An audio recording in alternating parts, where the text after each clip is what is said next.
Hanno manifestato davanti alla sede del gruppo Compiano in via Roma con bandiere e striscioni. Sono i dipendenti della North East Service. Temono che il mistero della sparizione dal cavò di Silea di almeno 30 milioni di euro possa mettere a rischio i loro posti di lavoro. I lavoratori in questa vicenda sono assolutamente, come posso dire, vittime della questione e siamo noi che cerchiamo delle risposte appunto dall'azienda. Ma chiediamo tutele, chiediamo una risposta su quello che sta avvenendo. Il super ammanco dal cavò segnalato da Banca Intesa e Veneto Banca ha avuto un effetto terremoto nell'ambiente che ora attende risposte e rassicurazione dei vertici della società.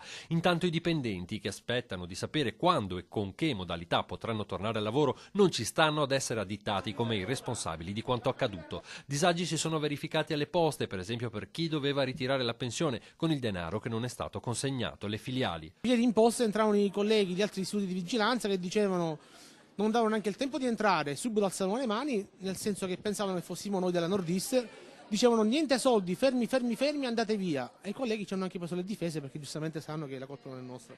Oltre ovviamente a stabilire come possano essere evaporati i soldi, sono 2 ora i punti chiavi dell'indagine. Calcolare a quanto ammonti esattamente il buco, la cifra non ufficiale di 38 milioni e mezzo ma potrebbe crescere, e in parallelo raccogliere elementi utili a ricomporre il puzzle che gli inquirenti sperano possano arrivare dalle perquisizioni a tappeto effettuate sia nelle sedi delle società che nelle abitazioni dei dirigenti. Intanto il patron Luigi Compiano, attraverso l'avvocato Pietro Barolo, ha fatto sapere di voler al più presto parlare con il PM per chiarire la sua posizione sulla vicenda. Oggi il signor Compiano, Luigi, a mio mezzo ha chiesto al magistrato di essere sentito, pronto quindi a dare ogni chiarimento.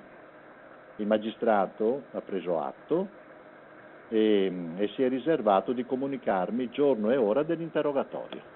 In un'altra nota diramata dal team di legali che seguono il caso Northeast si legge che la società sta operando con i propri consulenti per individuare le soluzioni più idonee a fronteggiare l'urgenza dettata dall'attuale stato di crisi operativa e finanziaria, al fine di salvaguardare per quanto possibile i livelli occupazionali e gli asset dell'azienda.